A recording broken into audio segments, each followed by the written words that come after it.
À quoi servent les archives? À la Fondation, nous conservons des fonds d'archives liés à l'histoire de l'écologie politique.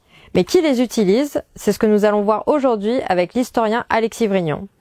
Il est maître de conférences à l'Université d'Orléans et spécialiste de l'histoire des luttes environnementales.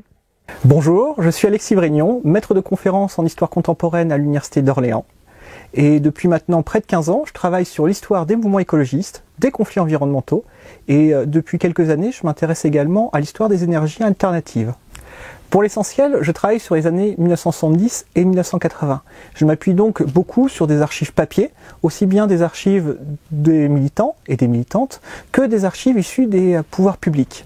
Mais ce qui est également intéressant, c'est de s'appuyer sur des archives orales. Autrement dit, sur des entretiens réalisés avec des militantes et des militants qui permettent d'aller plus loin dans l'analyse et d'apporter des choses que les archives papier ne permettent pas. Et dans cette perspective, le travail de la FEP est essentiel. Il est essentiel pour inventorier les archives, parce que c'est l'étape numéro 1 pour que les historiennes et historiens puissent savoir ce qui existe et donc les travaux qui peuvent être menés. C'est donc essentiel également d'identifier ces archives pour qu'elles ne dorment pas dans des caves et des greniers. Par ailleurs, la FEP peut être aussi un point d'appui pour réaliser des campagnes d'archives orales et ainsi constituer une base de données qui peut être utile non seulement pour un historien à un moment donné, mais également pour toutes les historiennes et historiens qui pourront suivre et interroger ces bases de données avec de nouveaux questionnements.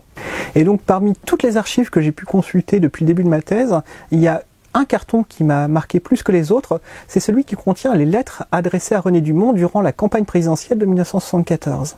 C'est assez original parce que généralement on a des documents issus des militants qui permettent de comprendre la fabrique justement d'une campagne présidentielle.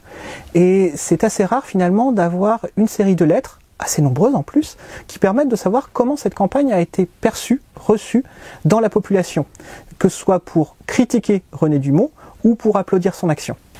Nos archives sont donc principalement consultées par des chercheurs et des chercheuses, mais elles peuvent également intéresser d'autres personnes comme des journalistes ou des documentaristes.